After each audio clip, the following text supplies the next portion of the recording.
আজকে আমি রেডি হয়ে গেছি।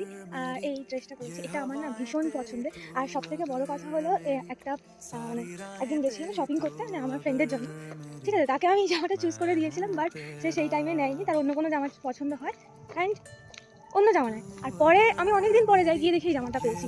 So that's I am so lucky. তো আজকে আমি যাচ্ছি ডায়মন্ড হারবার, কিছু কাজ আছে, চশমাটা সারাতে হবে। অনেক দিন হয়ে গেল, মানে অনেক মাস হয়ে গেল চশমা সারানো হয়নি। তো চলো যেতে যেতে কথা হচ্ছে। গ্রিনারিটা, এটা আমাদের অটো স্ট্যান্ড, ঠিক আছে। তবে স্ট্যান্ডের কোনো নাম নেই, কিন্তু এখানে এখান থেকেই আমি অটো ধরি। আর এই জায়গাটা দেখো কি সুন্দর, কি সুন্দর লাগছে না, দারুণ দৃশ্য। ওই দেখো একটা গরু মাছে, এই সরি, ও একটা গরু হচ্ছে ঘাস খাচ্ছে, আর পাশে একটা সাইডে বগ আছে, ওর গায়ে পোকাগুলো খাচ্ছে, মানে দারুণ ব্যাপার।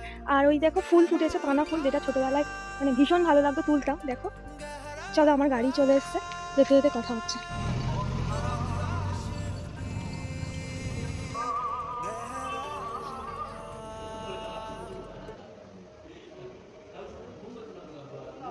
এখন যাচ্ছি ভান্ডারিতে, প্রচন্ড গরম পড়েছে, বাট তার জন্য আমি ছাতা খুলে নিয়েছি। জেনারেলি আমি ছাতা ইউজ করি না।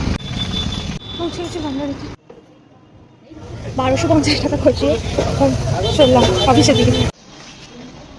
যাচ্ছি এখন অফিসের দিকে।